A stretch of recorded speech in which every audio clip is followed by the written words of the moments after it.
Okay, we will call the March 10th meeting of the Planning and Zoning Commission to order. Can we have the roll call, please? Andre Spinelli. Here. Jared Gardner. Here. Scott Polis. Here. Jeff Ron. Here. Brandy Eber. Here. Radhika Krishna, Jim Winchester, and Greg Strike are excused. You have a quorum. Thank you. Okay. First, we will, I think the planning department has something to announce. Thank you, Chair Spinelli. Just a point of information. We just wanted to say ahead of time that item G1, so that's case 2025-0016, a review of the Commission of the Eastchester Park Master Plan. We just wanted to announce that it's only a review of the Eastchester Park Master Plan. It's not connected or a review with the state DOT Seward Glen connection planning and environmental linkages, or PEL study. It's just a review of this commission of the Eastchester Park Master Plan. Thank you. Next item is disclosures. Are there any commissioners wishing to disclose? Through the chair. Commissioner Ron. Thank you. Carrying forward my disclosure in case 2024-0100 and also applying to case 2025-0016. You've heard this before, but I'll say it again. My spouse is on the Executive Leadership Committee for the Rogers Park Community Council. I have not discussed these cases with her. I have no financial interest in them, and I have not participated or been involved in any action that Community Council has taken on these matters. Thanks. Thank you. And I will note that Commissioner Ron was previously directed to participate, and that will be the plan for tonight.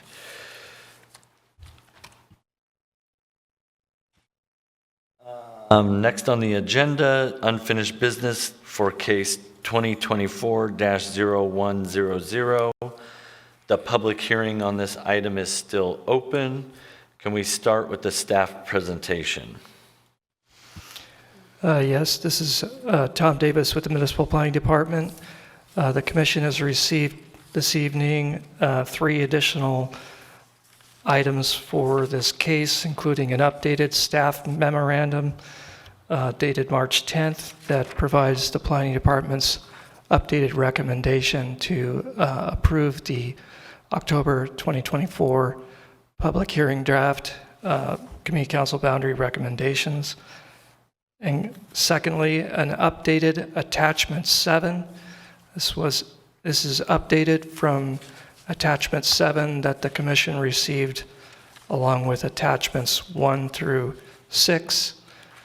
Updated attachment 7 contains the resolutions or comments of all 26 community councils that have submitted resolutions or comments, as well as the review agencies and members of the public who have commented through this past Friday that we've received.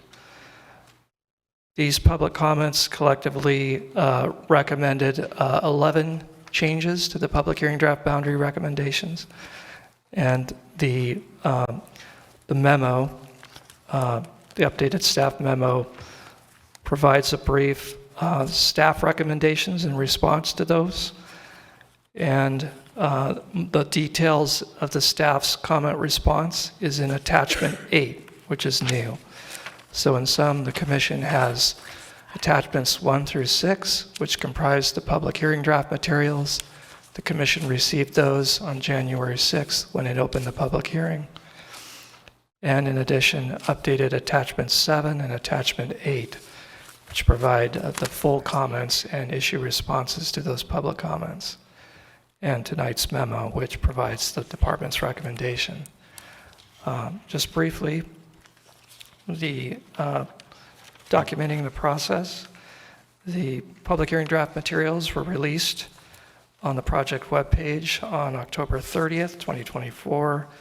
Notification was sent to the community councils and to the Federation Community Council Center the next day, November 1st, 2024. And then the public hearing draft materials were posted on the Cases Online system and distributed for public agency, public review mid-November.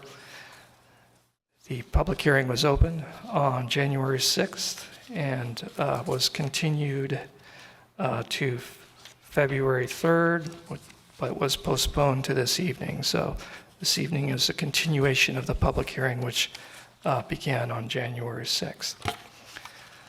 The memorandum that you've received tonight contains 6 recommended changes to the public hearing draft recommended boundaries.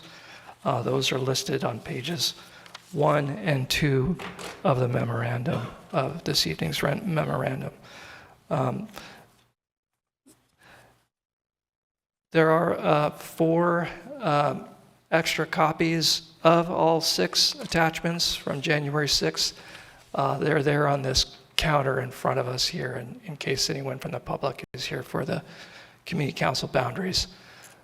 Those include the maps of the public hearing draft recommended boundaries and boundary study areas and other information. Thank you, Mr. Chair. Thank you.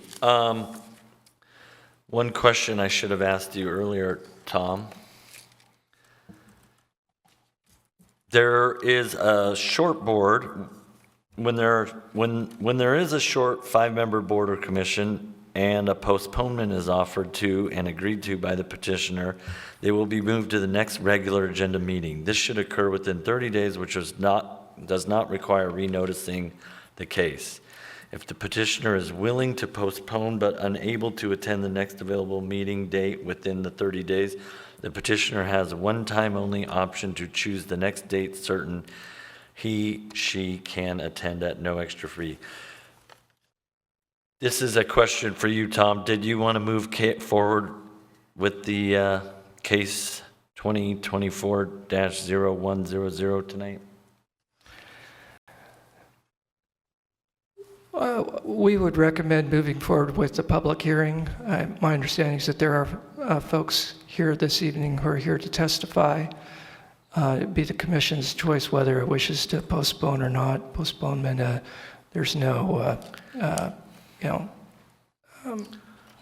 deadline, so to speak. If the commission is more comfortable deliberating and acting, the planning department recommends postponing not to the next meeting, the first meeting in April, but to April 14th, which is the second meeting. There's currently not a meeting scheduled of the Planning and Zoning Commission on the first meeting in April, but you do have a work session scheduled on the 14th. So we would recommend if you postpone, you'd postpone action. You'd hold the hearing this evening, postpone action. You could either close the hearing or continue the hearing, but if you wish to postpone your deliberations, we suggest postponing to April 14th. So to be clear, you're not suggesting we postpone, you're just suggesting that if we were to postpone, we do it to the 14th of April, correct? That's correct. That's Thank the you. choice of the commission. Any other questions for staff from the commission? Just briefly, Mr. Chair. Go ahead. Thank you, through the chair. Tom, I appreciate the extensive work that has gone into this, deliberation, engagement with the community, multiple work sessions. Also should have asked this earlier. I understand that an advisory committee was stood up and played a strong role in helping shape where things are today. Since we last met here as a commission, has there been any engagement between the department and that advisory commission? No, there has not, but thanks for reminding me. I do want to acknowledge there were hundreds of hours of work put into this by the advisory committee. It's 12 members, plus the ex officio member being the municipal ombudsman. That committee operated its meetings basically as a city commission would, with public notice, open public meetings, resolutions, minutes, and those are all documented among the attachments 1 through 6. I appreciate that. And I should have also acknowledged that 26 community councils spent time to develop resolutions. There is a 27th I should have mentioned, that is Hillside Community Council. is scheduled to vote on a resolution regarding the Glen Alps question that we covered in the work session in its meeting in April, which I understand is in early April. And they're comfortable with that being in time for consideration by the Assembly. So, but there's a lot of the materials in here and information isn't necessarily just from the municipal staff. It is a lot of volunteer time. So, thank you.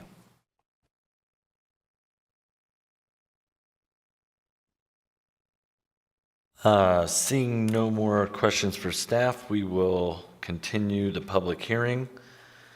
Is there anyone wishing to testify on Community Council Boundaries, case 2024-0100?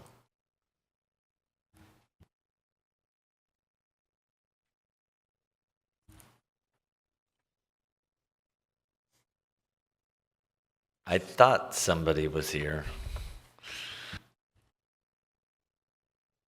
No. Is this on? Yes. Well, I'm not prepared yet, but I'll go first just because. Okay, my name is Kathy Gleason. I'm currently serving as president of Turnagain Community Council, so thank you so much for being here tonight to hear our input on the 10-year review of community councils, and thank you to Tom Davis and the planning department for all their work on this. I'll speak to two items. First, Spenard Beach Park. And I want to clarify just the history of Spenard Beach Park with regard to community councils. Way back when Spenard Beach Park was in Spenard Community Council boundaries. When Midtown Community Council was formed, part of Spenard Community Council boundaries was put into Midtown. And as a domino effect, part of Turnagain was put into Spenard. And at that point in time, I guess the planning department, it wasn't something Turnagain requested, but Spenard Beach Park was then given to Turnagain, and it has remained to this day now.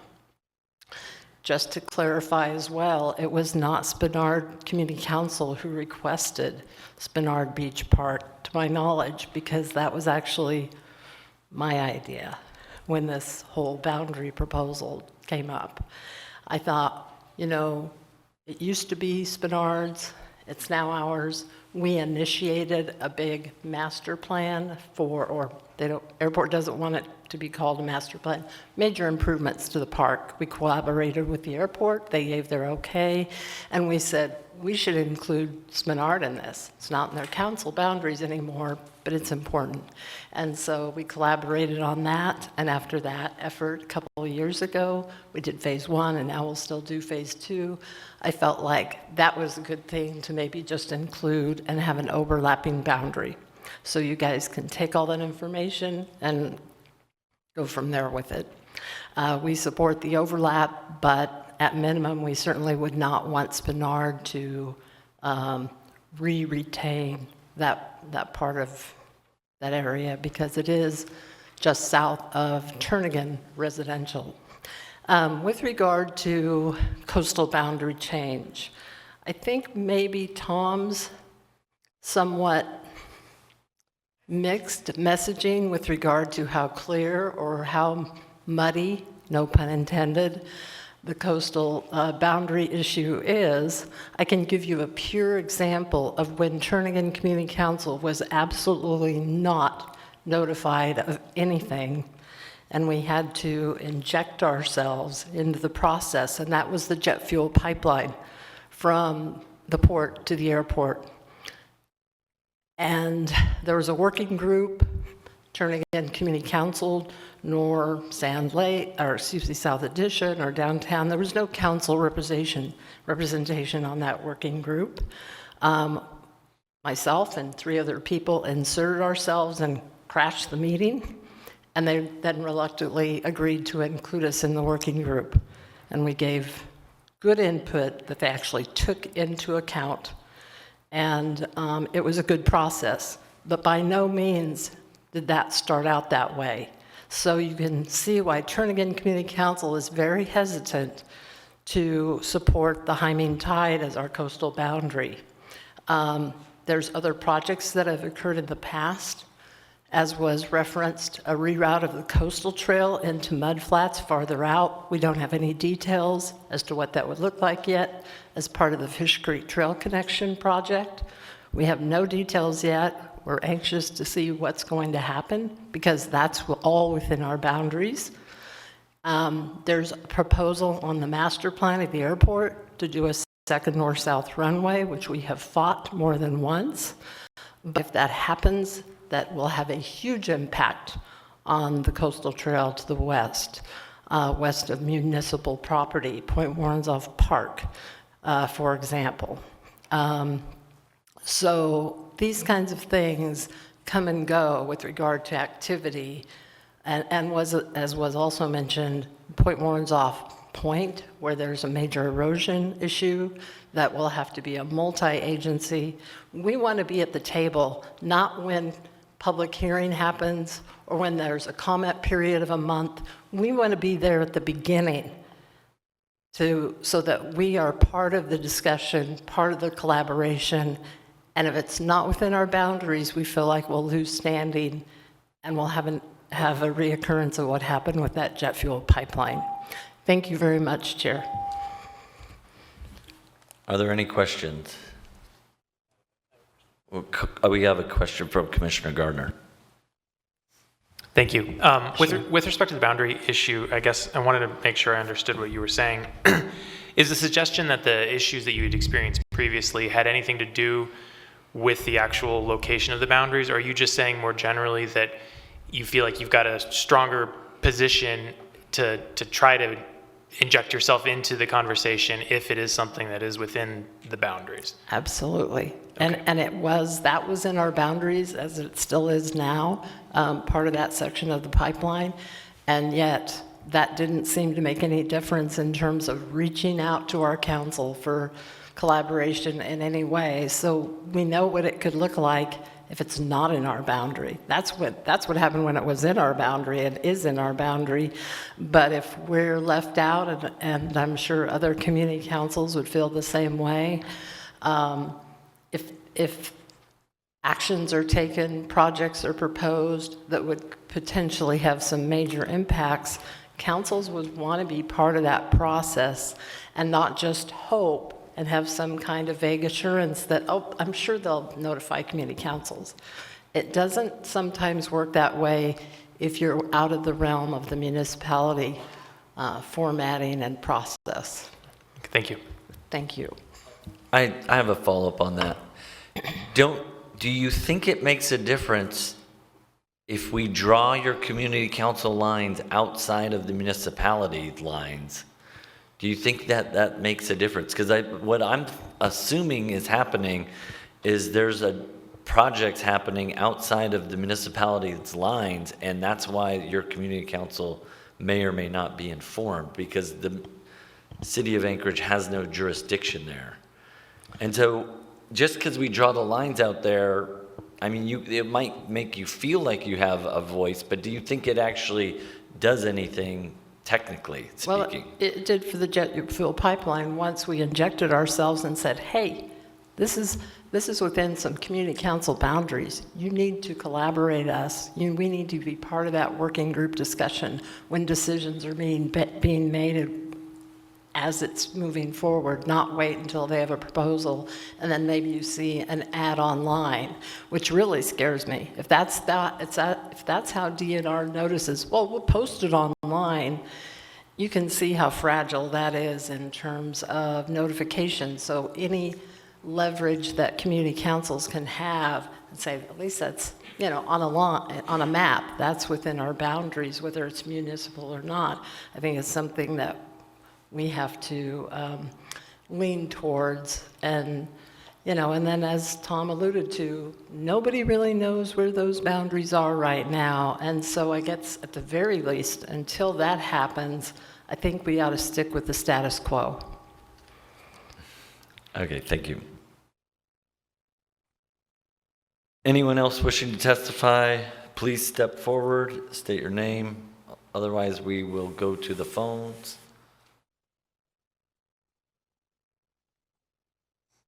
Okay, let's go to the phone testimony, please.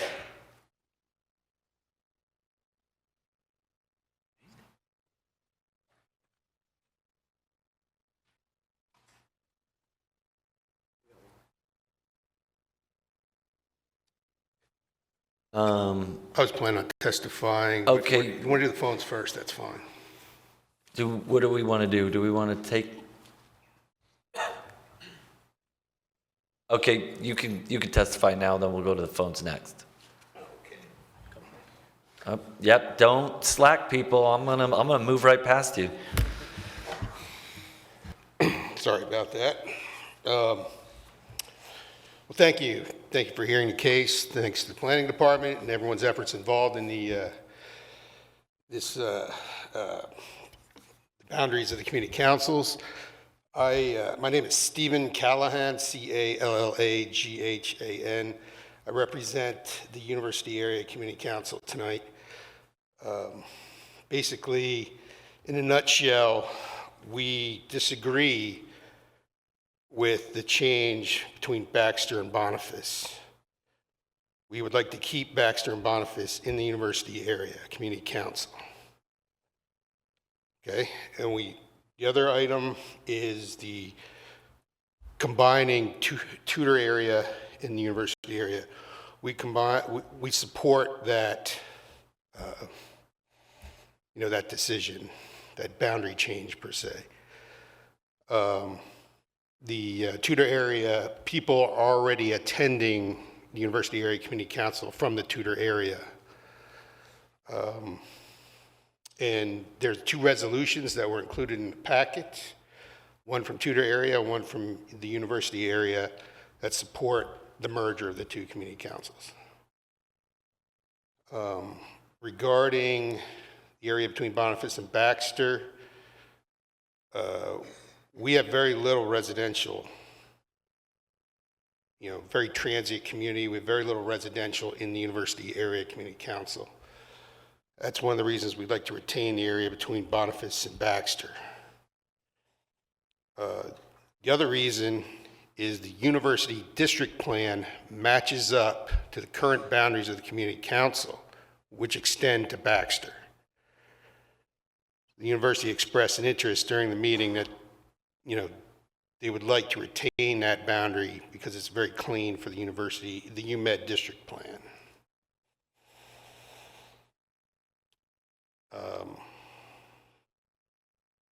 Can't think of anything else. But in a nutshell, yes, we would like to retain the area between Baxter and Boniface in the University Area Community Council. Any questions? Can you just restate that the boundary that includes the Boniface-Baxter area, it matches the university plan? Yes, there's the UMed district plan. It was there was an update done to it in 2016. Actually, well, I think the plan was done in 2016, was completed in 2016. There was a traffic demand study completed, well, I think it was completed beginning of 2024. That's the district plan that's used for capital projects, planning and moving forward. The university has, and as well as Providence and some of the other larger medical facilities have a say in that plan. Okay. That plan matches our current community council boundaries. Okay, got it. Thank you. Yes. Okay, next person. Please state your name for the record. Let us know if you're speaking for yourself or for a group. Yeah, my name's Todd Butler. I'm the interim president of the Tudor Area Community Council. I've been interim president for about the past 5 years because we have not been able to generate enough interest and participation within our area, which is bounded by 36th Avenue, Lake Otis, Tudor, and New Seward. About a quarter of our land area is occupied by Geneva Woods subdivision, And they have their own homeowners association, and most, if not all, of their business is conducted through their homeowners association. So they are not, participants within our community council area. For the most part, there's a few people once in a while that will wander in and try to find out what's going on. And truthfully, we don't have a lot going on. And thinking back, I lived there since 1983. I've been in that area since 1969. And so, it's a very compact, well-developed area for the most part. And we have very little controversies or problems, with building or, replatting, those kinds of things. In fact, the last really big issue we had was in, the mid to late 80s when we went up against Pete Zamorello, who wanted to replat, I guess, part of the wetlands over on the Tudor Lake Otis corner there. And I was just a young guy at the time, and luckily we had a engineer slash lawyer that lived within our subdivision. In fact, Jim Winchester does too. But anyway, he led the charge against that, and we thought we had all our ducks in a row. The assembly turned it down, planning and zoning turned it down. There was some misunderstanding with the Army Corps of Engineers, and one night my wife and I woke up because we back up to that wetlands area, which is partly called University Park, and 180,000 cubic yards of gravel was being dumped into our wetlands. And shortly after that, Pete Zamorello went bankrupt. The contractor that dumped the gravel went bankrupt because he didn't get paid. And so 20 years later, I guess our next big issue was the paving and widening of McInnes Street, which runs straight through the middle of our subdivided areas there.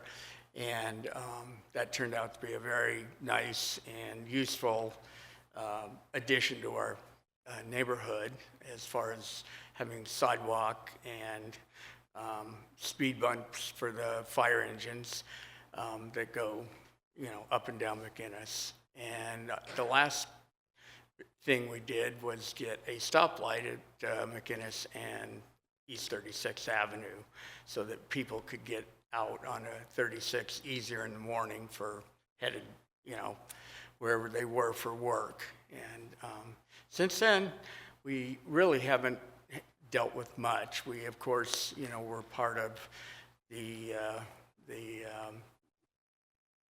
big controversy about turning the hotel motel down there, which,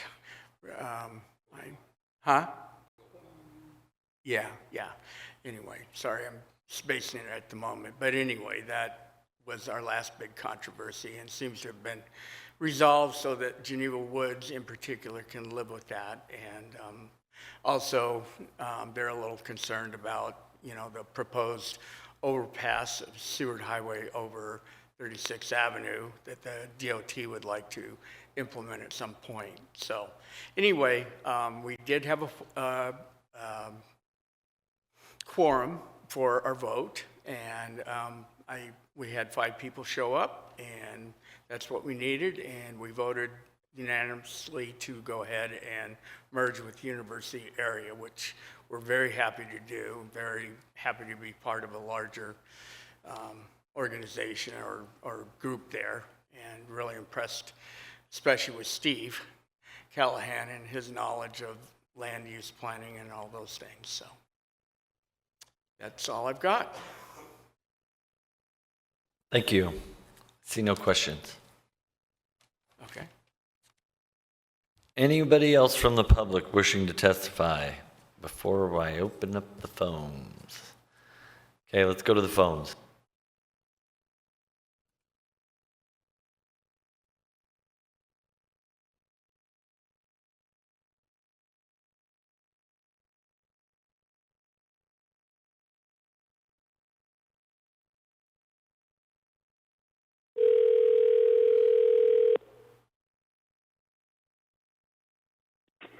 Hello.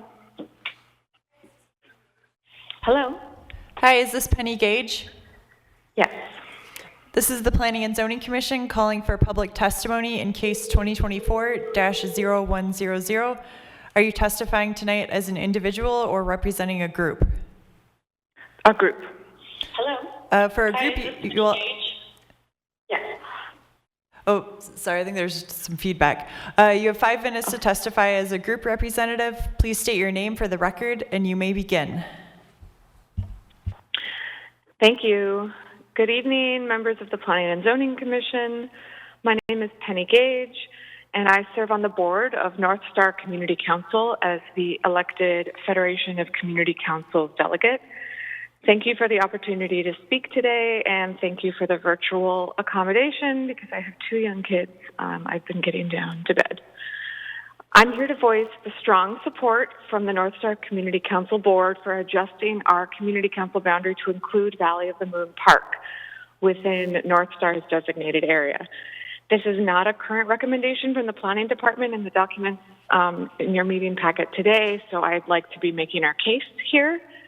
And as outlined in a formal resolution that our board passed at the February meeting, our membership passed, Valley of the Moon Park has long been seen by our community as a natural centerpiece of the North Star neighborhood. Its proximity, geography, topography, it's within our side of the valley, and the way our residents engage with the park make it feel like an extension of our community. In fact, many of our residents, myself included, were surprised to learn that the park technically lies within the South Addition Community Council boundary. If you go to the FCC website and you navigate to the North Star Community Council page, you will notice a long-standing homepage photo for our community council, which is none other than the Valley of the Moon rocket ship playground. So this is a park I was at just an hour ago with my 3-year-old daughter. It's clearly a strong image that's aligned with our community council's culture and feeling of place. And practically speaking, this proposed change would not impact any private property owners or residents. Only the park itself would shift within our boundaries. And we've also maintained a strong collaborative relationship with our neighbors in South Addition and fully expect that collaboration to continue regardless of where the boundary line falls. However, we believe that formally including Valley of the Moon Park within North Star's boundary would strengthen our community's ability to advocate for park improvements, receive timely municipal notices, and ensure that engagement around the park aligns with the community that uses it most. This is similar to how South Addition has a natural connection to the Delaney Park Strip or Margaret Egan Sullivan Park, Westchester Lagoon. So in our resolution, we also expressed openness to a shared boundary arrangement if that is seen as a reasonable compromise. But our preference and our request today is for full inclusion of Valley of the Moon Park within the North Star boundary. This is a common sense adjustment that better reflects how the park is already used, valued, and understood by our community. And we appreciate your time and consideration and hope that you'll support our request. Thank you. Any questions from the commission? Hearing none. Thank you for your testimony. All right, we will close the public hearing.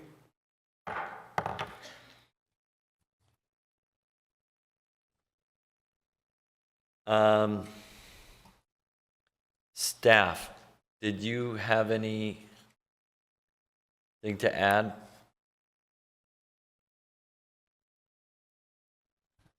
I do not unless there are further questions.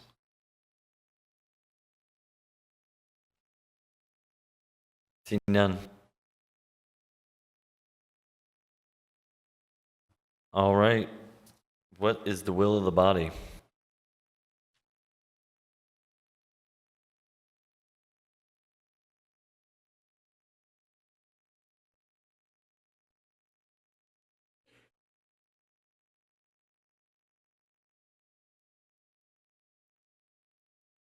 Motion by Commissioner Ron. Would you like to state your motion? Yes, thank you, Mr. Chair. I move in case 2024-0100 to recommend to the Anchorage Assembly approval of the October 2024 public hearing draft assembly ordinance, which is attachment 1, and the Community Council district maps, which are attachment 2 in Exhibit A, including changes 1 through 6 as shown on pages 1 and 2 of the March 10th, 2025 staff report memorandum. That was seconded by Commissioner Gardner. Commissioner Ron, would you like to speak to your motion?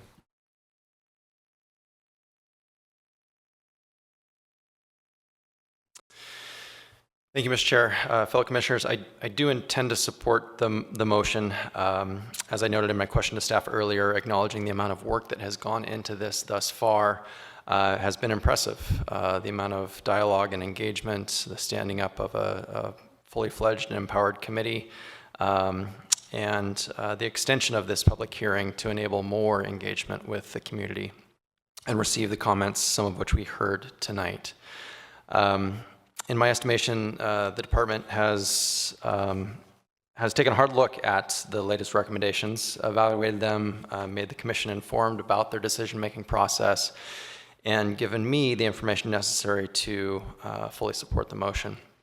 That said, I would like to acknowledge some of the testimony that we heard tonight. Turnagain Community Council put forward a compelling case around their interest in retaining, as they said, the status quo for boundaries out to low water, with respect to the interest of being engaged and having what they see as an existing premise of right to be engaged for projects in their area.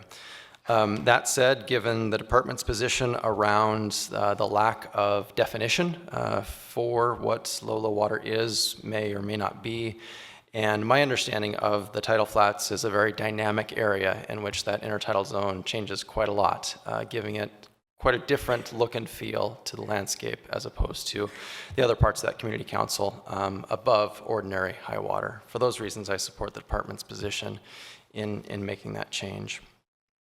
With respect to University Community Council's position around the area between Boniface and Baxter, I can appreciate the interest in looking to retain a semblance of residency within their community council, and would like to underscore the department's position that although they're recommending this go forward to the assembly as is, they're noting there's a strong opportunity for continued discussion at the assembly meeting, if not before, with respect to that issue. So would recommend that University Community Council stay engaged and make your case heard to the assembly. Those are the items that I wanted to highlight, and I will shut my part down for now. Thanks. Thank you. Anyone else wishing to speak to the motion? Commissioner Gardner. Thank you. This will be brief. I'll just appreciate again staff's efforts to put this together. Clearly, a lot of thought went into this. I just wanted to comment briefly with respect to a couple of parks that were identified as maybe which community council was the best fit. I do think that the administrator or the planning department's position that kind of having overlapping boundaries kind of creates some administrative and mapping challenges that make sense to me to put it in one or the other, but that under the applicable notice rules for public outreach with respect to any projects involving those parks, all community councils within 1,000 feet of the park should receive notice, and so there is still a process in place, and would obviously encourage all affected community councils to continue working through that process on behalf of the parks that affect them and our community. Thank you. Thank you. Commissioner Eber. Yeah, I just want to state that I echo what both Commissioner Ron and Gardner said regarding the work that the staff has put into it, the working group on top of that, everything they echoed with the community involvement. So I intend to support the motion as well.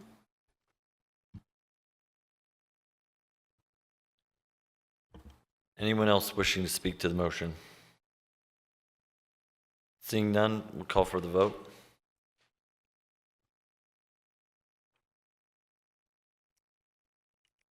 That motion passes.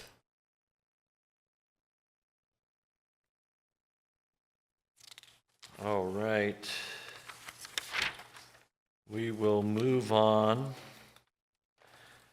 to case 2025-0016, and this time we will start by asking the Parks and Rec Department if they would like to postpone due to the short board situation that I presented earlier. Thanks, Mr. Chair. No, I don't believe we do. Okay, in that case, can you please state your name? And I'm assuming you will be doing are you doing the staff presentation or? No. Chair Spinelli, we still have a staff presentation. Okay, To perfect. summarize the staff report, and then Okay, the got petitioner it. Parks and Rec will present. Can we get your name for the record, please? Yes, Nicolette Dent, Nicolette, last name Dent.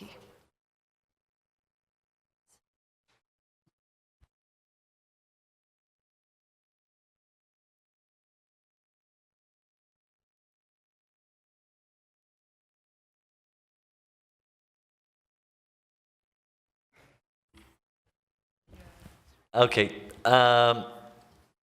on the topic of shortboards, can we ask staff for case 2025-0020 if you want to proceed this evening?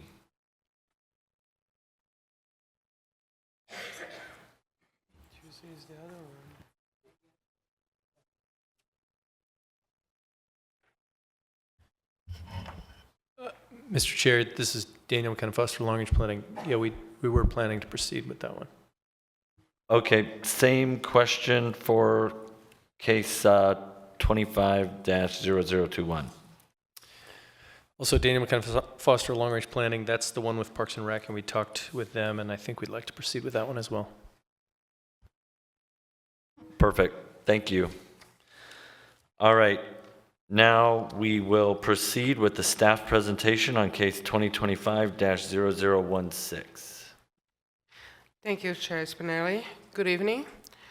This is a request for approval of public master plan, Eastchester Park Master Plan per AMC 2105040 G2 BIB.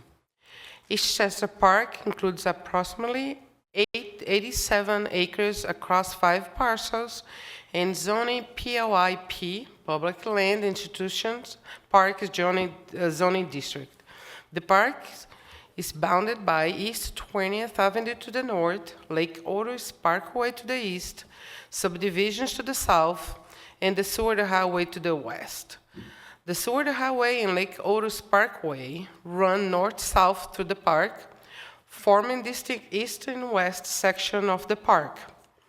There are a few developed facilities throughout the Eastchester Park, including trails, event areas, open fields, and 2 neighborhood play areas known as Woodside Park and Hillstrand Pond Park. The Eastchester Park Master Plan sets a 20-year vision for the future of the park, encompassing management, maintenance, and development. The main highlight of the Park Master Plan will be presented by the petitioners team that are in tonight's attendance. Agency review and public comments are as follows. Addressing right-of-way and watershed management service has no objection and no comment.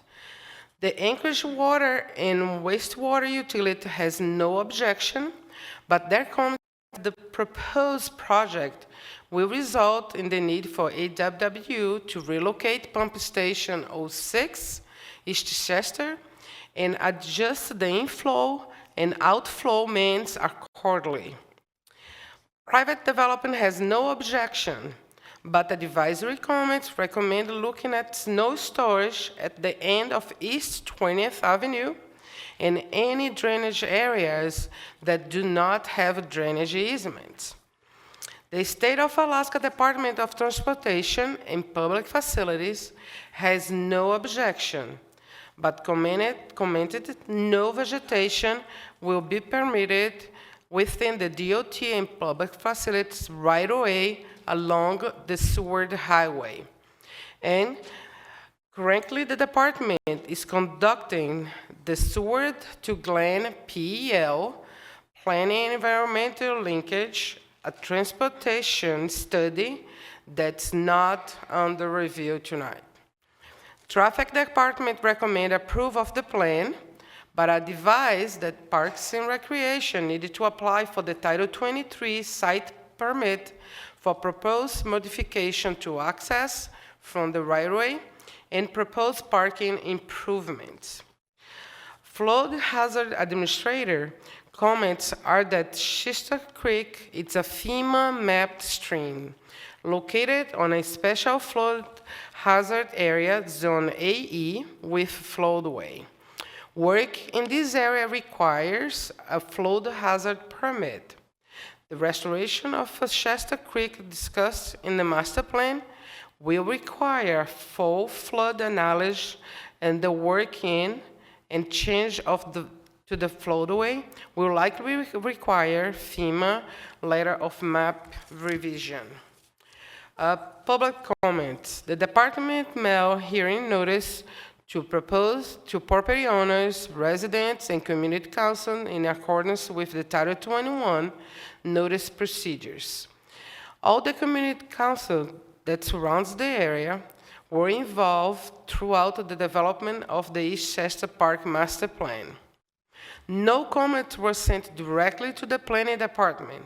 However, resolutions of support for the plan were included in the application from the Fairview, Airport Heights, and Roger Park Community Councils. The department recommends the commission to approve the plan with an advisory comment to update seismic zone to match the depiction in the historic seismically induced ground failure sustainability map made available by the municipality of Anchorage. Members of the petitioners team are in attendance tonight for a brief presentation and are available for questions.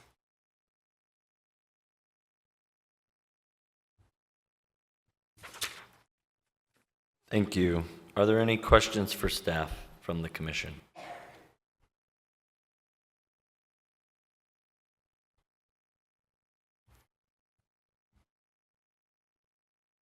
Seeing none, we will go to the petitioner's presentation.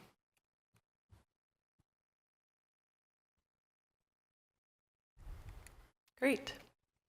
Thank you, Mr. Chair. Thank you, commissioners. My name is Nicolette Den. I'm a park planner at Anchorage Parks and Recreation, here to introduce the East Chester Park Master Plan. And the purpose of this master plan was to work closely with the community to identify and prioritize future park investments with a 20-year outlook. So just an overview, East Chester Park is an 87-acre municipal park. It's part of the Chester Creek Greenbelt and classified as a natural resource area. So it contains significant wooded areas, wetland habitat, Chester Creek. It also contains 2 developed neighborhood play areas, Hillstrand Pond, which is near Lake Otis Parkway, and the Woodside Play area, which is near the Seward Highway. It also contains a 1-mile segment of the Chester Creek Trail and some single-track trails in the park.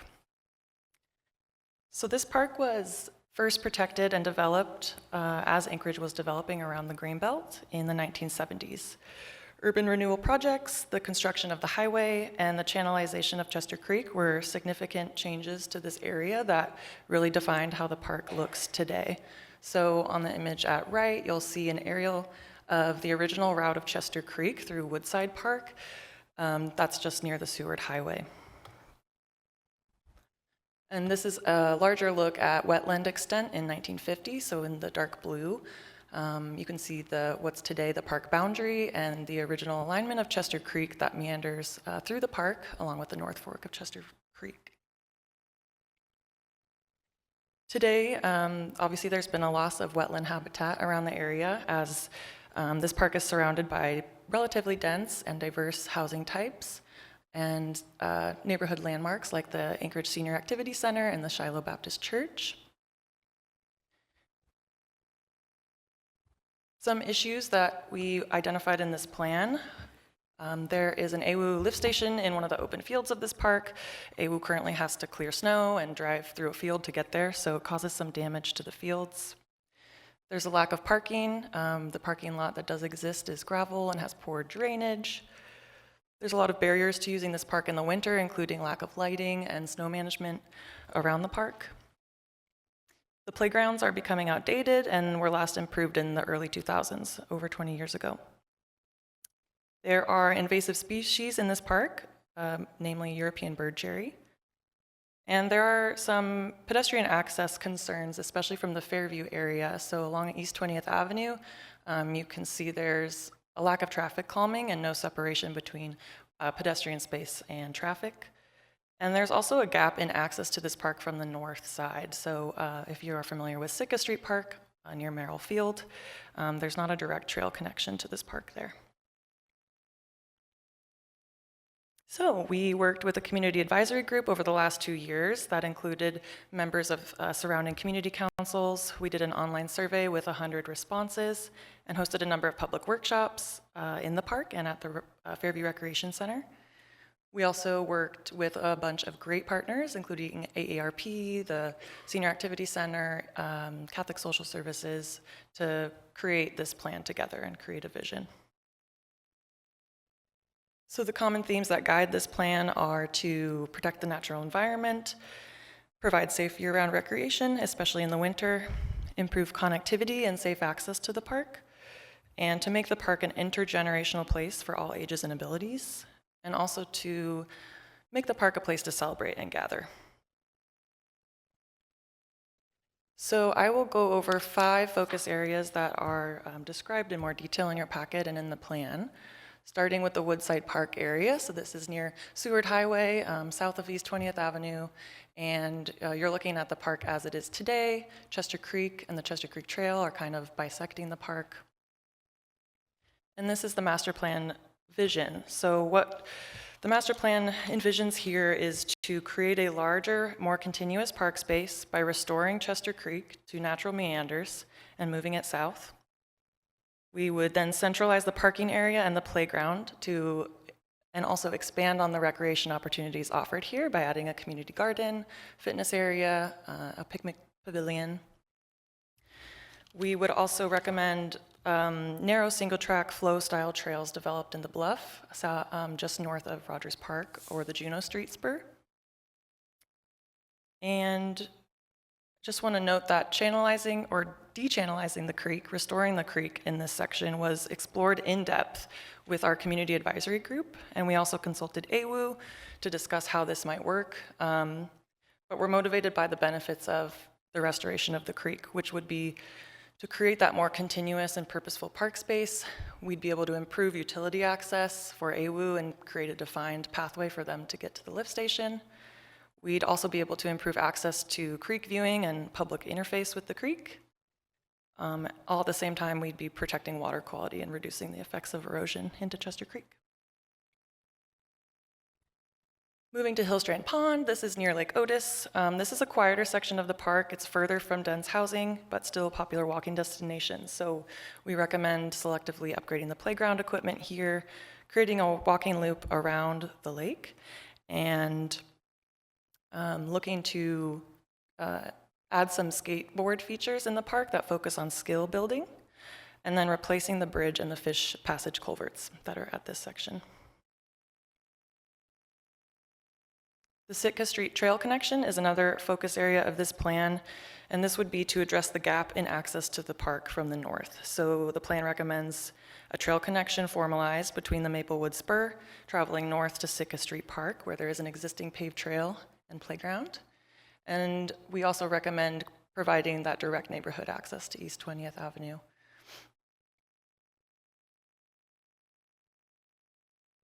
The plan also discusses park-wide improvements that are important for improving the space, such as adding seating and amenities for all ages and to promote gatherings, to improve signage and wayfinding throughout the park and honor Dena'ina place names, and also to find ways to honor the history of this neighborhood and the important annual events that travel through this park, like the Iditarod and the Tour of Anchorage.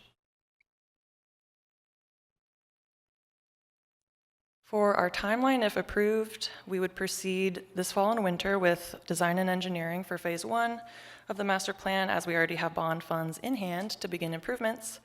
And our priorities would be to begin with the parking and play areas at Woodside Park in the Fairview area. Having this master plan approved will allow us to pursue additional funding and work with partners to realize this community vision. Thank you. Thank you. Are there any questions for the petitioner? Commissioner Ron. Thank you, through the chair. I'll admit that this is likely the most used park for myself and my family in our community, and that's due to its convenience. We're Midtown residents, and while I say most used, it's also the most transited. So we transit from point A to point B, passing through this park, but not staying in residence. So I'm thrilled to see the effort applied to potential improvements of both the west end and east ends of this park. A couple of questions. On the west end, is there consideration, or has there been consideration around improved vehicular access, parking, or things like that to the pond and the play area there? And then the second question we can move to next, but go ahead and answer that one. Thank you for the question. So around the Hillstrand area, so I guess near Lake Otis, we did not look into adding parking. There is street parking available off of, I believe it's 24th Avenue, and that's a quieter street. So at the time, it sort of meets capacity for how it's used, but due to the density of housing on the Seward Highway side of the park, that's why we focused parking there. If I may, a second question. Can I just clarify? You said west end, but I'm thinking east end? East end. Directionally challenged in my Okay, question. thank you. You're right, the opposite. So now moving to the west end, there on the Woodside Park end. I don't know much about the history of Westchester, but Westchester Park and Lagoon it's a gem of the community, right? It is a destination park, and I understand that there is a concessionaire that operates there. Was that model considered for the Woodside Park area? Just curious, because there is good parking access there off East 20th and obviously the trail. Yeah, thanks for that question. It definitely played into, I believe, the community's wanting to really activate the Woodside Park area. And by bringing that parking lot and the playground and all of the opportunities to recreate central to that street and central to the park, I think it sets it up really well for that potential, especially if there's a picnic pavilion or picnic shelter added. We think it would be something that could be easily activated by concessions or special events, or even just neighborhood birthday parties and stuff like that.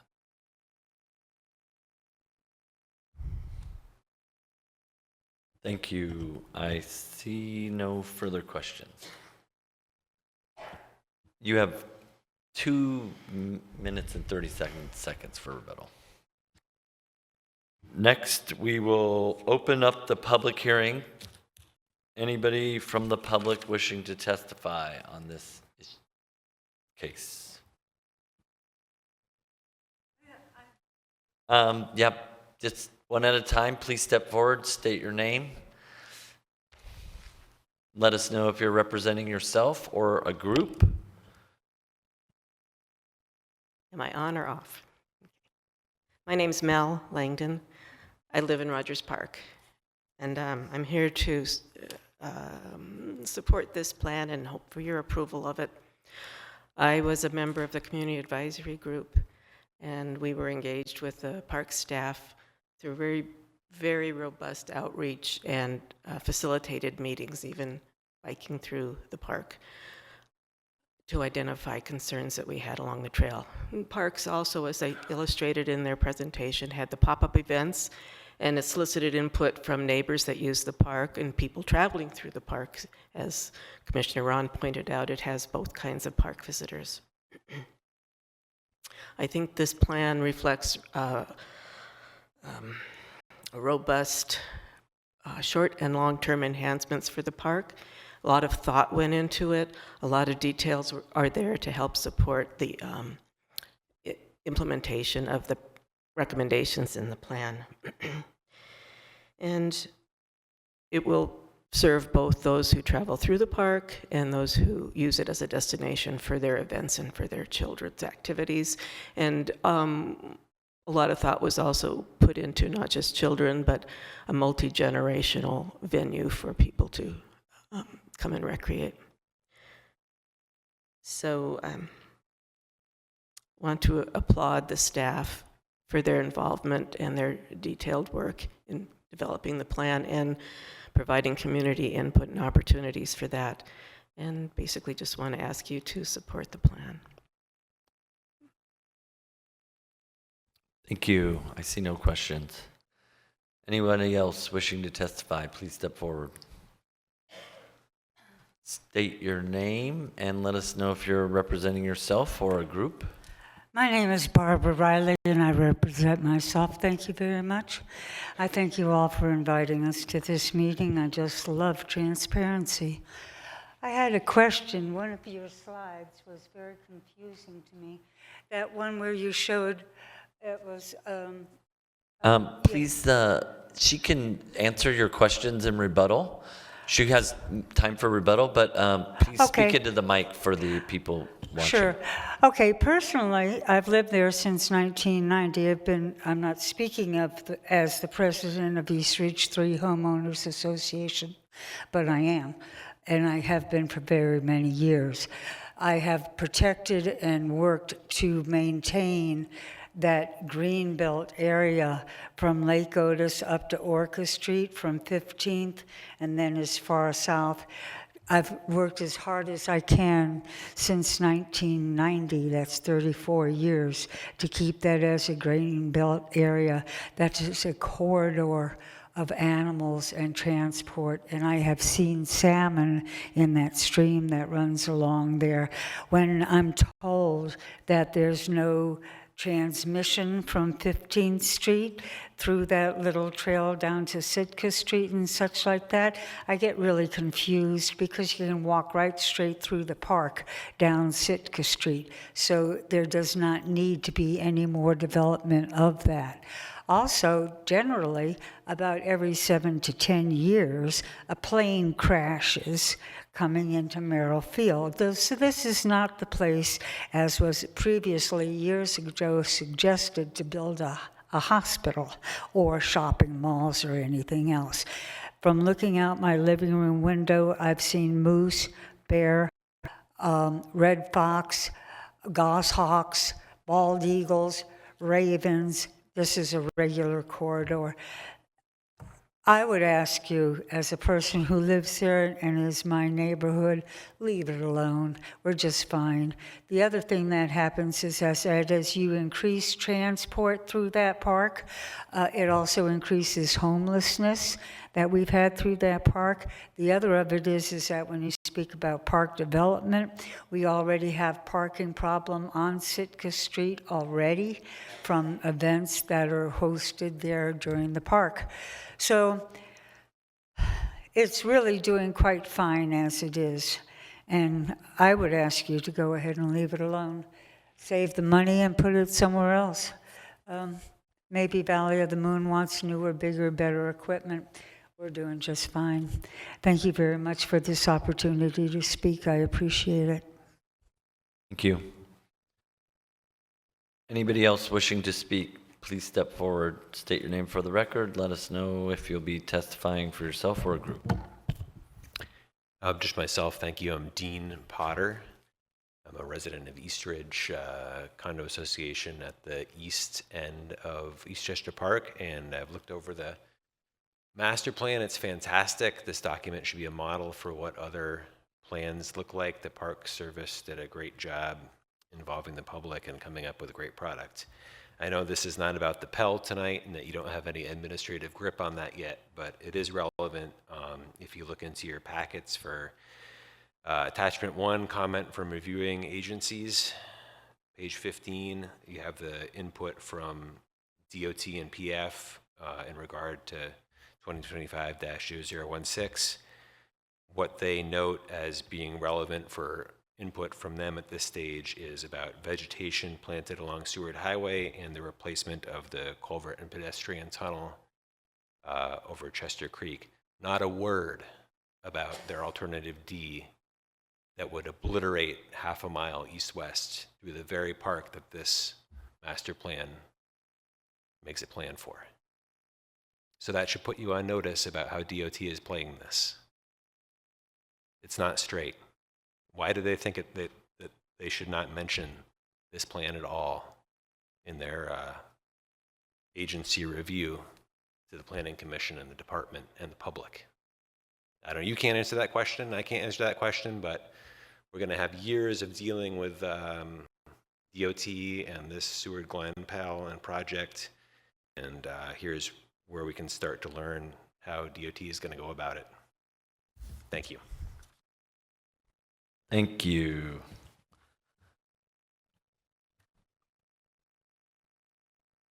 Please state your name and let us know if you're speaking on behalf of a group. My name is Cody Gibson, speaking on behalf of myself. I also live in Eastridge on the east end of this park, and I think the majority of us are well in support of this. We are very excited.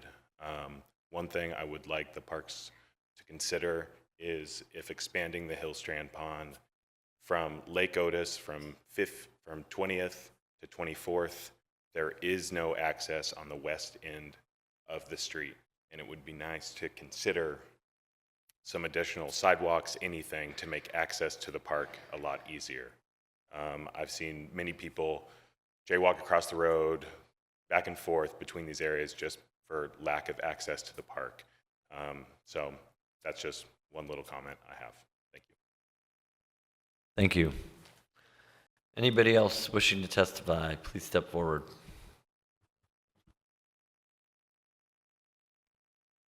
I'm Craig Knutson, representing myself, although I, like many of us, live in Eastridge 1. And I do like many of the concepts put out on improving the east and west ends, the Woodside Park and the Hillstrand Pond Park.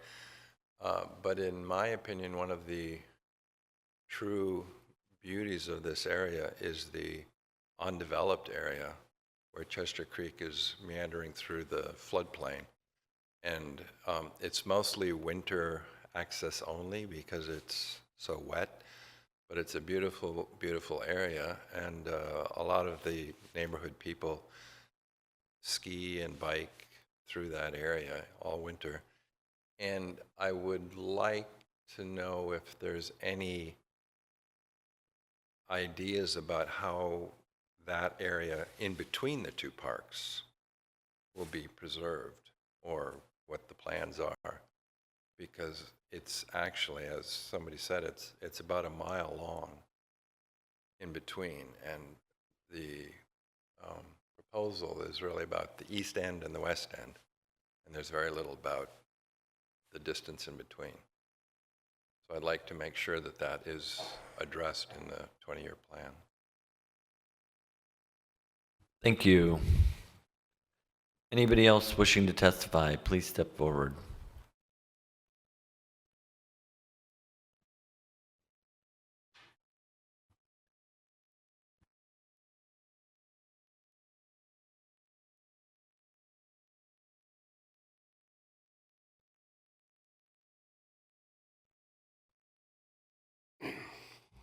Steve Callahan, C-A-L-L-A-G-H-A-N.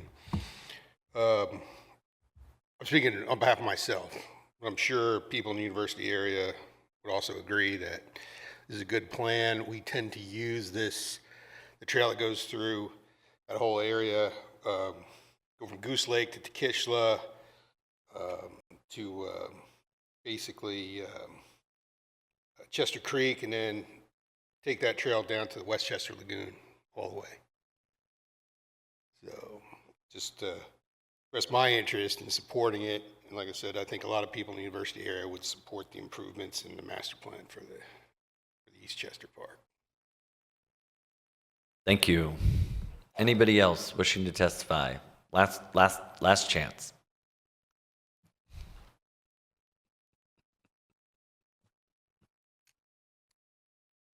Sorry, thank you, Chair, members of the Commission, Planning Department. This just popped into my brain while I was listening to this great testimony about a proposed park master plan. Are There- you representing Turnigan or yourself? Excuse me, I'm Kathy Gleason representing myself. Okay, thank you. Yes, our council has not discussed this at all. What we have discussed, however, is the upcoming hints, or not so much hints as directives, that comprehensive plan, land use plans are going to be updated as the months come forth. And that also a proposal being discussed is that district plans and neighborhood plans won't be elements of those plans. They'll just be advisory, quote unquote. So it made me think about park master plans and where they may fall into the hierarchy of being maybe advisory only, or, and hopefully the Parks Department could clarify this, or if parks plans, there's no intention that they know of by this body or the assembly to make park master plans only advisory, because that would be unfortunate. We've all probably in this audience have worked on park plans in the past. I know I have. So thank you so much. All righty. Anybody else wishing to testify on case 2025-0016? Representing myself, I'm Ryan Conti, also a member, or not a, I'm a resident of Eastridge. One of a few families that's bringing up three littles in the community, and currently, until Pell really starts to grab hold of that tract, we're not planning on moving anytime soon. So as we, I'm really in favor of this plan. There's a lot of issues with that stretch, as well as the stretch that goes beyond, and hopefully that'll get taken care of eventually. But I tend to venture east from that area because the way west, as we get closer to the Seward Highway, is just it's kind of boring, and you can tell the erosion has created problems with the drainage of the river. The parks are completely derelict, and I believe a problem that is, eventually going to get addressed, but this will help it, is fire mitigation with the within the park. There's a lot of overgrowth, and there is concern within the communities that we've discussed between some people. So I think that's part of that'll help the case, and then also that drainage on Hillstrand Park on the east side. It is eroding quite severely into starting to encroach on that Eastridge subdivision. So that'll also obviously be taken care of in this plan. So overall, completely in support of. Thank you. Anybody else?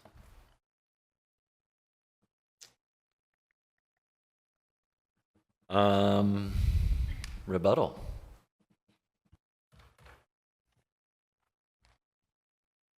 Thank you, Mr. Chair. Yeah, just to address some of those items.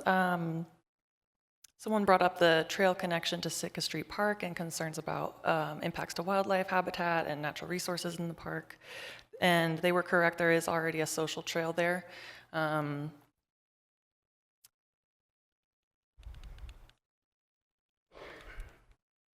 Shown in the dotted yellow line. So there is already use of this area.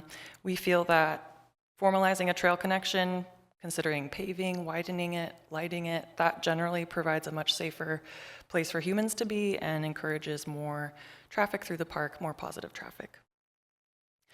Someone also brought up a question about what we would recommend in the middle of this park, where Chester Creek is naturally meandering. Basically, it's working well as it is. It's beautiful. It's one of the only original alignments of Chester Creek in the Greenbelt, and it does get a lot of winter use. So basically, we'd continue working with our natural resource team to manage spruce bark beetle concerns, invasive species concerns, and allow it to keep thriving. A gentleman brought up that the DOT comments did not address the Pell.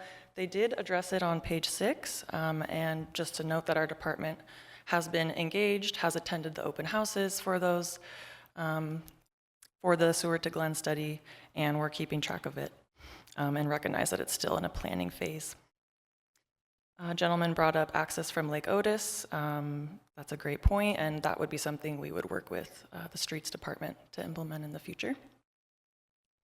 And yeah, overall, just appreciate the supportive comments from the public and excited to work on this plan. Thanks. Thank you. Any questions? Seeing none, we will close the public hearing. What is the will of the body?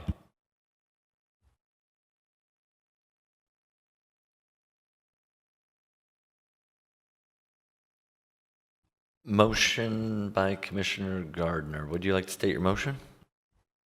Yes, thank you. I move in case 2025-0016 to approve the Eastchester Park Master Plan. Thank you. That is seconded by Commissioner Pullis. Commissioner Gardner, would you like to speak to your motion? Yes, I will briefly. Thanks. It seems like there was a thorough kind of process in developing this plan. I'm also a user of the park in that area, and I'm excited about the plan. I think it provides a lot of valuable elements, both with respect to access and also for preserving and improving some of the natural elements of the park, the area, and the river. Two general points also I wanted to specifically highlight. I think there was some testimony earlier, which I had noted going through the packet as well, that I appreciate the focus on the multi-generational facilities and access to the area. And I think one benefit of the proposed restoration of the path for Chester Creek there on the west side is that I think that will make a significant effort in an outcome towards kind of connecting the communities there with the neighborhood just to the north of 20th and the Rogers Park areas there. Because I know for myself, just speaking, when I pass through there, it feels like the neighborhood to the north of the river there is really separate and not connected. And I think having that be one continuous area will facilitate community connections between those two different areas, which is something that I'm excited about. Anybody else wishing to speak to the motion? Commissioner Pullis. Yeah, I also intend to support the motion. I agree that the public process was long and thorough.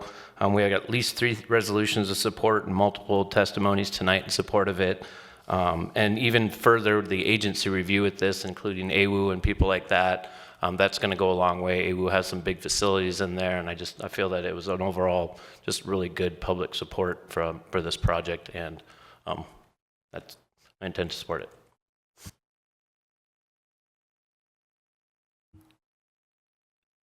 Anyone else?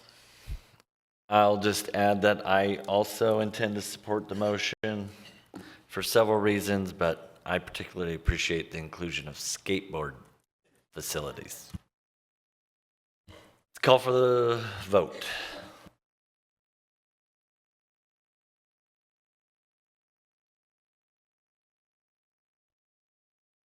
That motion passes.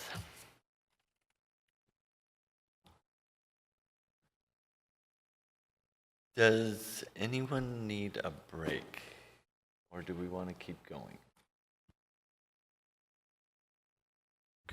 Okay. Moving on, can we please have the staff presentation on case 2025-0020? Thank you, Mr. Chair. This is Daniel McKenna-Foster, Long Range Planning. Case 2025-0020 is more changes to the B3 district. This came out of an earlier initiative that was started by the Assembly at the end of last year, and it got to the Assembly earlier this year. And the Planning Department reviewed it. We had a number of, and I think Planning and Zoning reviewed it last year. We had a number of additional comments that we thought could make the ordinance even better. The assembly members generally agreed with that, but it got a little bit too complicated in making floor amendments and last-minute changes. So they encouraged us to go back and rewrite the proposed changes as a separate AO. So that's what is before you now. Quick overview. There are 3 sections in the ordinance. The first section removes special height increase for residential development. Again, going back to the initial kind of phase 1 B3 ordinance, it was really about normalizing or equalizing the requirements that applied to residential and commercial in B3. So previously, you know, a commercial building in some parts of B3 could go up to a certain height, whereas a residential building could not. And so this was just sort of standardizing that. So section 1 talks about removing special height increases, and this is also about just making everything a little bit more standardized. The code as it is has a lot of sort of paths you can go down to potentially get to a change, and this is sort of standardizing it. And there are a number of reasons to do that. One, for the public, it makes it a lot more clear what is or isn't allowed, and also for development, it makes it a lot clearer to know kind of what they're going to be getting. It allows a greater height increase up to 100 feet through a conditional use. It removes special requirements for mixed-use development, including floor area ratio bonuses. In general, we've never seen the bonuses get used that much. We took them out of the downtown code, chapter 11, in favor of a more sort of streamlined code. And we removed some references that were part of the site access project, or site access code, which you saw recently. So some things like enhanced street sidewalk, which seemed to would be eliminated in favor of something else in the site access project. Section 2 clarifies the heights for residential uses and all other uses and make sure they apply in the same way. It allows up to 60 feet of height in standard B3 areas with allowance up to 100 feet through a conditional use process. And Section 3 restructures this section to list where the rules do or do not apply. So some of that is just organizational to make it so it's a little bit clearer to read. And this proposal would exempt B3 from the site design rules of 2107 110E, which are currently suspended under the design standards moratorium anyway. But when we were writing this, we didn't know which way that would go, and the moratorium could be removed at any moment, and that was determined to be an important piece of this. So I'd be glad to answer any questions. Commissioner Gardner. Thank you. My question is with respect to Section 2, the height limitations, and I just wanted to make sure I understood them. So I guess as a default, you've got 60 feet by right and up to 100 feet with conditional use as a starting point. Is that right? That's correct, although there are special heights in certain areas allowed. Okay, and one of those would be university area, medical center, town center, that chunk, where by right it's up to 75, and then you can go up to 100 with a conditional use permit? Yep. Okay, and then the part that I wasn't sure of is then for the Midtown area, bounded by Seward, Tudor, Arctic, and Fireweed, it says no maximum height in that area, and so my question was, does the 100-foot limits still apply, or is that truly no maximum height? No, so that area has no limit. And that already existed for non-commercial uses. So previously in the Midtown area in B3, you could build some commercial use. Basically, there are height limits in downtown, probably based on what Ted Stevens International says. There's an airport contour, Sure. so you can't build that tower like they have in Dubai. But in downtown, you could build a really, really tall commercial building, but you couldn't build the same tall residential building. So that piece was really just saying the same rules that apply to commercial apply to residential in that Midtown area. Okay, but the university area, that is still capped at 100 with the conditional use permit?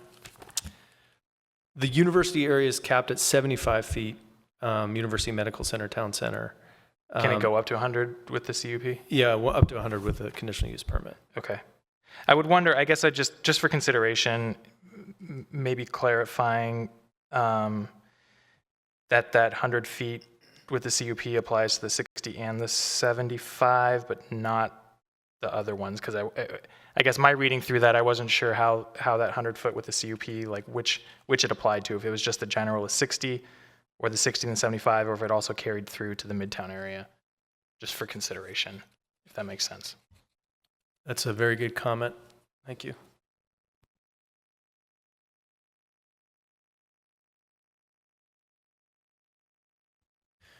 Any other questions for staff? Okay, we will open the public hearing on this item. Any members of the public wishing to testify on case 2025-0020?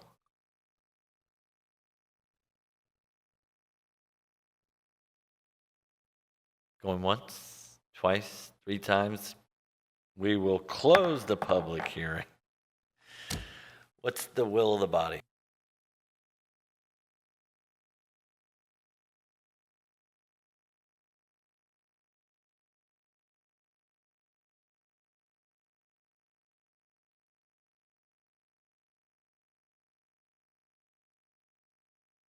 Commissioner Gardner, would you like to state your motion? Sure. I move in case 2025-0020 to recommend to the Anchorage Assembly approval of the Phase 2 changes to the B3 district with the Section 1 through Section 3 proposed changes as shown on pages 1 and 2 of the staff report. Thank you. That is seconded by Commissioner Ron. Commissioner Gardner, would you like to speak to your motion? Yes, I guess I support the motion. The changes seem like they're helpful clarifications, relatively self-explanatory. We didn't receive any testimony today one way or the other, and I note that the packet refers to comments and support from the Rabbit Creek Community Council. And I'll just note, discussion I had with staff earlier for the record here to consider clarifying in Section 2 with respect to the maximum height limitations, which areas are capped at 100 feet with a CUP, since at the moment it's just listed for the 60-foot general limitation, but it also applies to the University Medical Center and other areas that have 75 feet by right. Thank you. Thank you. Anybody else wishing to speak to the motion?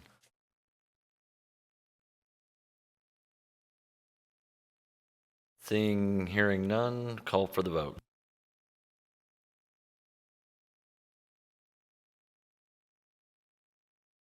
That motion passes.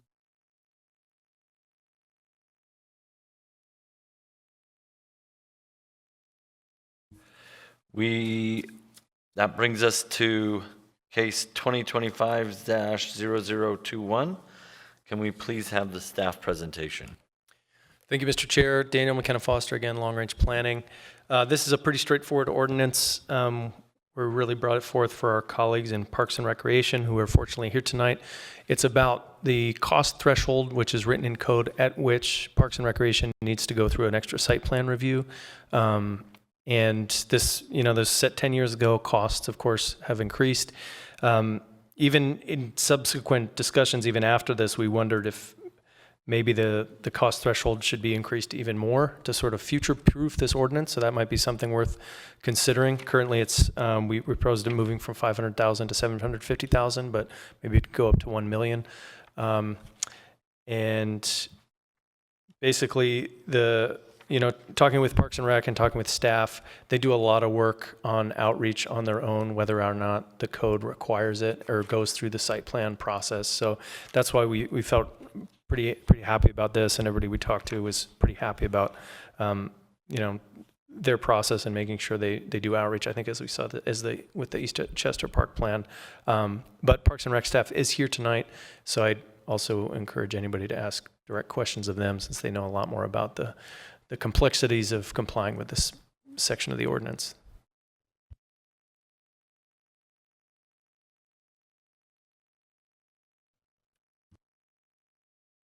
Oh, Commissioner Pullis. Thank you. I don't know if you said it or not, but do we know exactly when the last time it was adjusted? Was it 10 years ago? Is that what you said? Through the chair, my understanding is I don't think this has been changed since Code Title 21 was sort of recreated in 2014 or 2015. So Yeah, I think it was set then, and just the way things have gone, with inflation over the last few years and, potential changes in costs and materials, it does seem like it's a good thing to do this now, and maybe we could even change it to protect against doing it in the future. Thank you.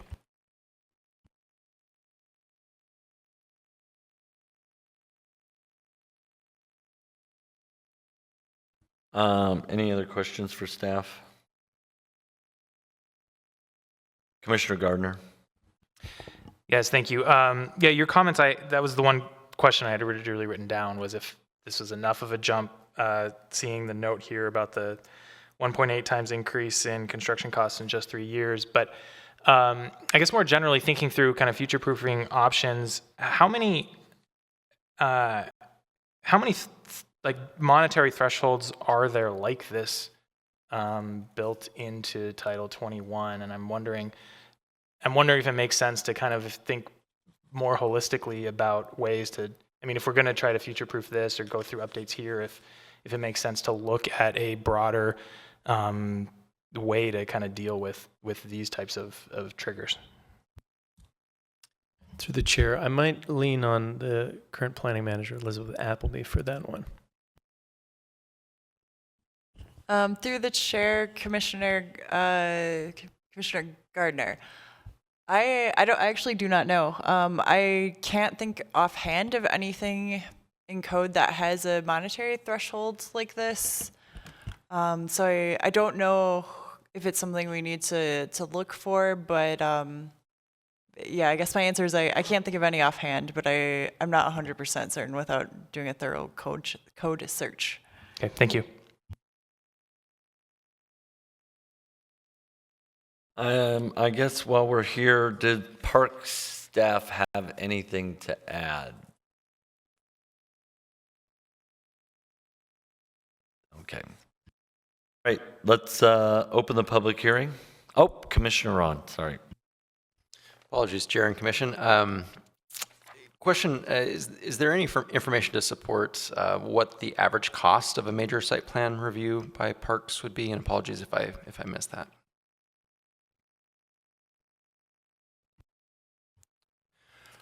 Through the chair to Commissioner Ron, I would maybe lean on Parks and Rec staff to speak to that if they could.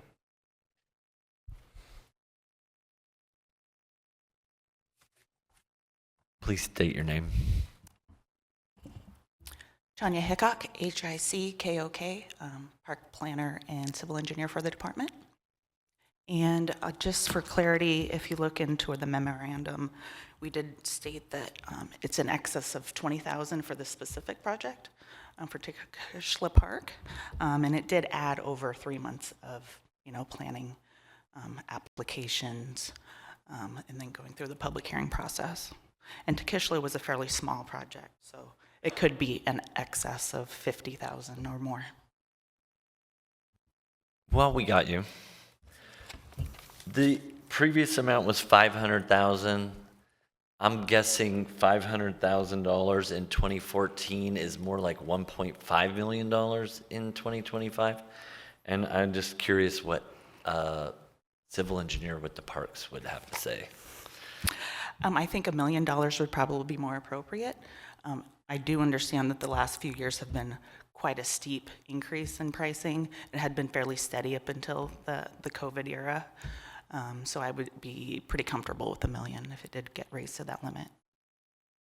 What can you tell us about the process? Do you feel the public's benefiting from the process? So parks projects already have to go through the Parks and Rec Commission. We have our own commission, and part of that process is we have to go to community councils and get support for those projects when we go to the Parks Commission. And so it's almost like a second public process that we have to go through. Thank you. See no further questions. Oh, Commissioner Ron. Since we're on the topic of this $1 million, question back to staff. If the commission were to elevate that to the amount of $1 million, would this need to be renoticed, or does the department feel that that's within the purview of this commission to take that action tonight? Thanks. To the chair, Yeah, I think that's within the purview. And it's, I mean, a lot has happened actually since we even wrote this staff report that indicates that there might be higher costs coming. And to a previous question, we did find one other monetary threshold. It's for public facilities. It's in 2103-140. And I think it says over $500,000. So it sounds like that was maybe the number they were using back then. So maybe that is something we'd also look at. So thank you. And all of these are recommendations to the assembly, am I correct? So I think we could recommend just about anything.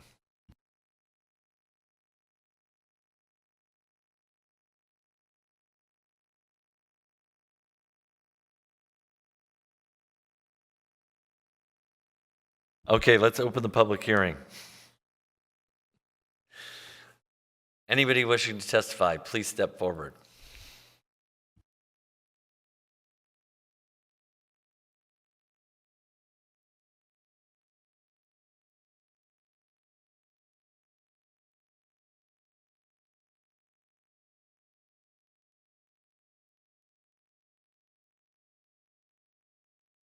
Push the button. Here you go. You mean to spell my name again? Nope. Okay. All right. Years ago, I worked on park projects. There was a slight impediment to moving projects forward. It was the Urban Design Commission. There was a very low dollar amount for projects to go in front of urban design. Basically held up every park project. Sometimes, months, even a year or two. They were so booked up, they were booked up like 2, 3 months, 4 months, 5 months, 6 months to get a project even on the agenda. So my recommendation is make this like the limit, the threshold, like 1.5 million or something. It costs 10 million to do a road, mile of road. We're trying to do a mile of road in UMed. It's a $10 million project. That's a road project. I mean, construction costs only got to go up. I mean, 1.5 million is basically the cost of building 3 houses. Put things in perspective. That's really all I have to say. I support this, but I think you should make the threshold even higher. Well, what do you think about getting rid of the review altogether? I probably would support that too. I mean, I would support getting rid of major site plan reviews for a totally different reason, but and administrative site plan reviews, but someone's got to keep those developers in place. All right, well, thank you. So, anyway, yeah, well, that's, yeah, I mean, I would support getting rid of the review. We got that. Gotcha. No further questions. Anybody else wishing to testify? All righty, we'll close the public hearing. What is the will of the body?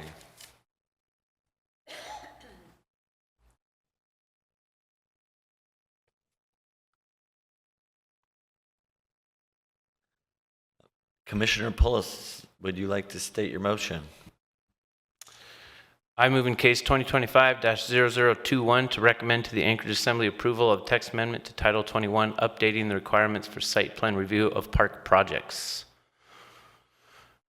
And I hope someone has an amendment. That is seconded by Commissioner Eber. Commissioner Pullis, did you already speak to your motion, or do you? That was it? Okay, thank you. Anybody else wishing to speak to the motion? Commissioner Ron. Move to amend the motion on the floor to adjust all references of the dollar threshold upwards to $1 million. So replacing the $750,000 with $1 million.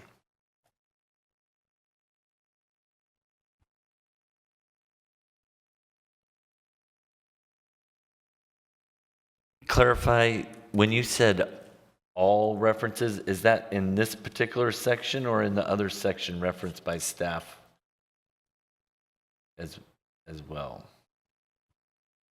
Thank you, Chair. My amendment only pertains to the section of code we're hearing in this case, number 2025-0021. and that's AMC 2105-040.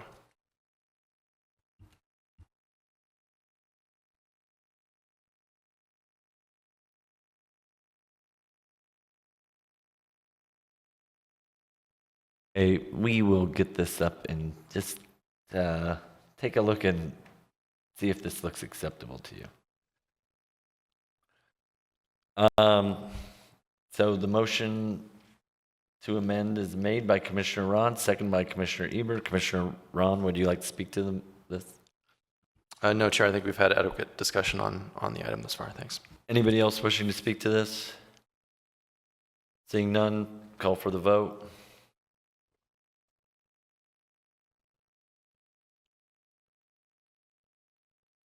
That motion passes. Bring us back to the main motion as amended. Anybody else wishing to speak to this before we vote? Seeing, hearing none. Oh, Commissioner Gardner. I'll just make a quick finding. I don't know if this is for the assembly or just kind of for staff, but we had a discussion about other areas within Title 21 that had equivalent, or not necessarily equivalent, but also had monetary thresholds that may or may not have been updated since the code updates in 2014 or 2015. Staff identified one section, I don't remember offhand what the particular citation was, but I think it may be worth either with this or separately providing other increases to monetary thresholds consistent with this change.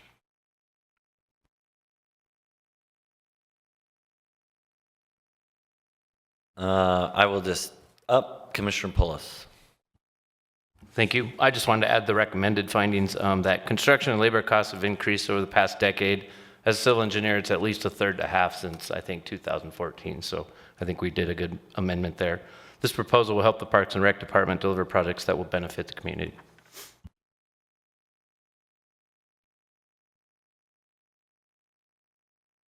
All right, we'll call for the vote.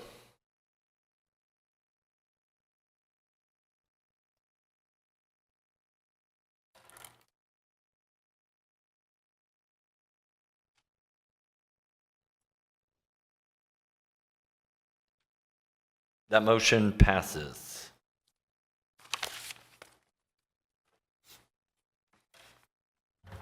Okay.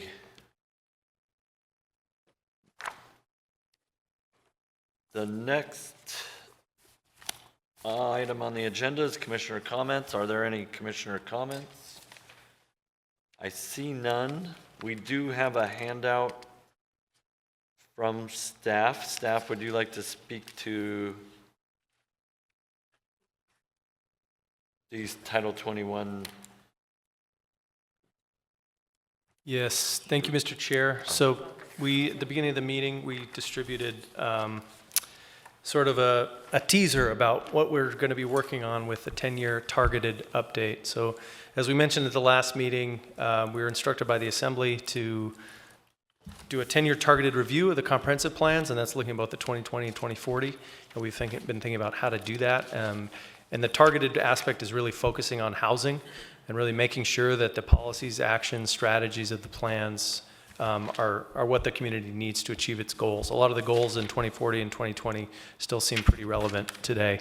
So this is the first 2 pages of the document that we're probably going to give you next month. And really what we'd love for the commission to do is sort of work through these policies and think about, you know, does this still align with the goals of 2020 and 2040? Is there language I'd like to see changed here? Is there something else I'd like to see changed here? Do I want to see this removed? And then we'll also provide some recommendations, which are just recommendations, and maybe some proposed language, and that will hopefully be a starting point for you to think about how to improve this, and then that will lead to a composite document. So we have all the 2020 and 2040 stuff together. So in the future, when people are looking for policy guidance, it'll all be in one place, and it'll all be on, 20 pages instead of 60 pages over here and over here and over here. Just so it's going to be a lot of work, but I think this is a great place to do it, and to be able to have that discussion here with this body and have everybody able to see the exact same materials. So one other thing you'll see on page 2 There are 2 lines, 18 and 19, that are grayed out. So we wanted to include all of all the existing policies, actions, and strategies, but some we want to emphasize that these aren't really related to housing, so we probably don't need to spend too much time on them. So you'll see the 2 that are grayed out there are about the central business district and locating central offices. These are, they may still be important policies, but they're not totally a part of the targeted review in terms of housing. So this is a hint of the way things may look. It'll probably be something more or less like this, and we'll be providing these at the next meeting as we kick things off. We'll also be sending an email of some important documents to review, basically studies done in the last 10 years, policy documents, the mayor's 10,000 home strategies, just to get, and of course the 2020 and 2040 plans, just to think about the sort of policy context and the economic context that we're operating in as you make these decisions. So thanks for the chance to give you a preview on this, and glad to answer any questions, or we can just look forward to discussing the next time. Commissioner Ron. Thank you, through the chair. This will be my first go-around through a targeted review, and keying in on what I agree is an important issue for our community right now, and that is housing. But I'm curious as to the context of focusing on that in this targeted review. Is it a housing first, and then we get to, the whole, this is where we live first, and then work and play? Will we do work and play next, or what is the thought there? Interest being in kind of all the above and total approach to land use planning in Anchorage. Through the chair, thank you, Commissioner Ron. This really came out of an assembly resolution passed last year. I think it's I'll send it to you, which was said to focus on housing. So we have pretty clear instructions in that resolution to focus on housing. Where it goes beyond that, I think let me go back a step. I think we all agree that it's definitely time to just do a targeted review of this and look at everything. Unfortunately, as we've gone through this, we've seen there's a ton of stuff to do. And we think even this might take 6, 7, maybe 8 months just to go through these, doing the targeted review. So I think generally we'd all agree that we should do the whole review. What comes after that, I can't say, but our main direction right now is to focus on the housing piece coming from that assembly resolution. But you're right, the issues of sort of industrial lands, of commercial location, those are also very important and need to be looked at. But for now, I think this is going to be the priority, the target.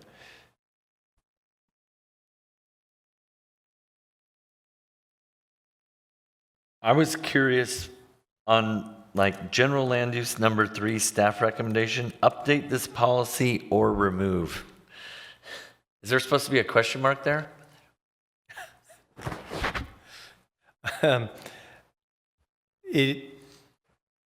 That's the draft recommendation, to look at that. So you see there's some pretty specific numbers of dwelling units, and it's up to this commission. Are those still appropriate numbers? Do you want to remove this? Do you want to have those specific numbers somewhere else, maybe combined somewhere else, or just update them? So I think that was more of a statement. Thank you. Any further questions?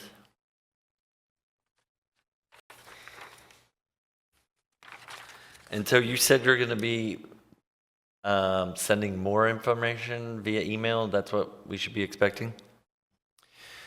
We're going to be sending, it's kind of a list of, unfortunately it's a growing list of sources, but it's stuff like the 2012 housing market analysis, 2040 housing space needs appendix from the 2040 plan, 2023 kind of white paper, ACDA reports, some stuff that the University of Anchorage has put together, the mayor's 10,000 home strategy, Alaska population estimates, other resolutions we've gotten, the CDBG, the Community Development Block Grant sort of consolidated plan and action plans, just to help provide the context on what we're working in and what the needs are and what you think as some of these really specific recommendations, which of them still fit or not. So those it would be great if everybody could go through all of them. We understand that you might not be able to, but they're really there for the reference. If you're thinking, well, I don't know how to answer this one, or I'm not sure what the policy guidance might be, then we can refer to those other documents and find, well, the consolidated plan has been saying for 10 years that we want to move in this direction, so I think that supports it. That's another thing we'd really like to encourage, is that as the commission works through these, if you can find support in either adopted policy documents or other sort of materials, that would be really helpful just for making the case for that change, and then when the assembly gets to that level, for them to make that decision. Thank you. And then I'm assuming something like this would require a work session at some point. And this is a question for you guys. Do you prefer something during the daytime or something during the evening, like prior to one of our normal regular meetings?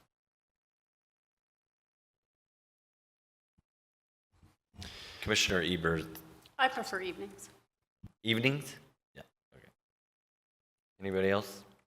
I second that. Unless 11 a.m. on Sundays is an option, I say evenings as well. Mr. Chair, if I could interject. Yeah, go ahead.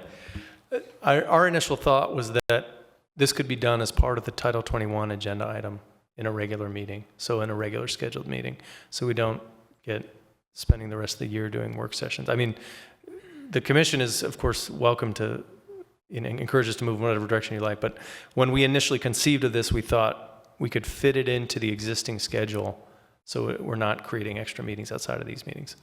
I mean, I like it because at the end of a meeting, we're ensuring that there won't be a lot of extra talking. So I'm okay with that. That's not the intent, but it's kind of where it is on the agenda.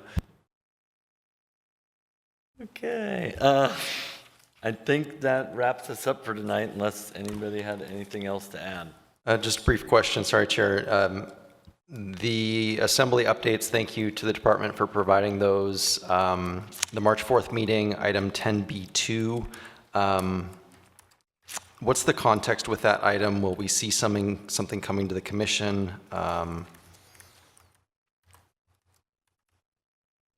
So it's AR 2025-067.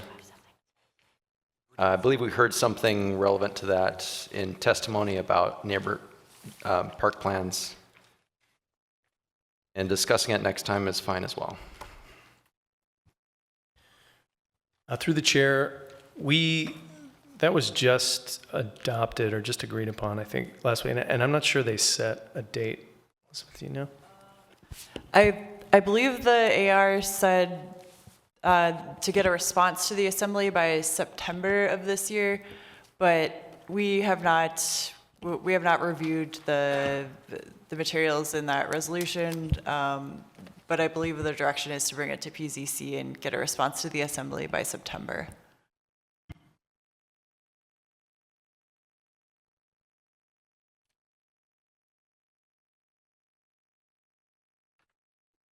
We good?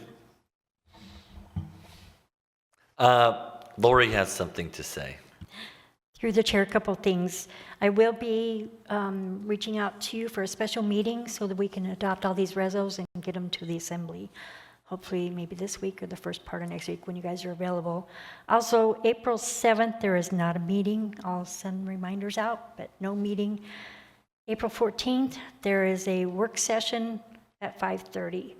Midtown District Plan, but no cases heard that evening, so it would be just the work session. Thank you. Mentioned that the need for that work session has been questioned with staff, and they will let us know. Is there a motion to adjourn?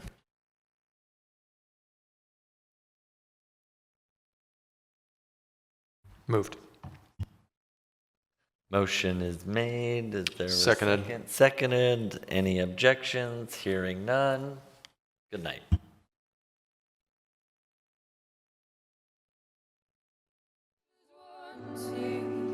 How does one be anything